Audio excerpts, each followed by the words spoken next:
Welcome to Campaign Starter Kit. Today we're talking about the introduction for my module, The Burnt Coast.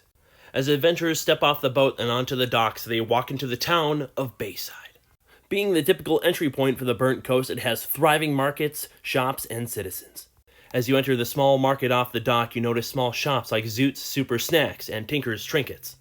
One thing new adventurers will definitely notice as they enter Bayside is that they're also being watched by the local law enforcement and customs agency, the Obsidian Watch.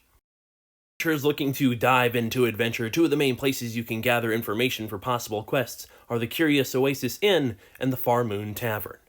If adventurers stop by the Curious Oasis Inn, they can talk to the local alehouse drake, Steve.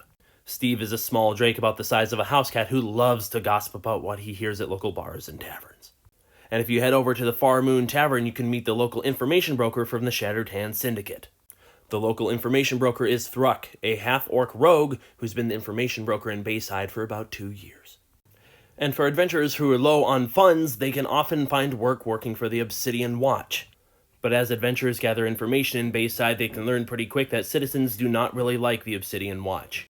As it turns out, even though the Obsidian Watch offers work to adventurers, they are a subsidiary of the Ember Isles Trading Company, which is a third-party organization who controls much of the travel and trade through this region. And to those who dig deep enough, the Ember Isles Trading Company and the Obsidian Watch can easily become a threat during your adventures.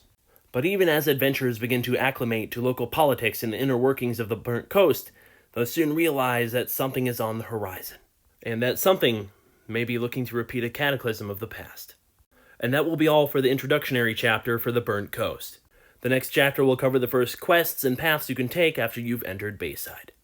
If you want to stay caught up on Campaign Starter Kit, don't forget to hit that subscribe button. I'm a Winter Blaze, and I'll see you next time.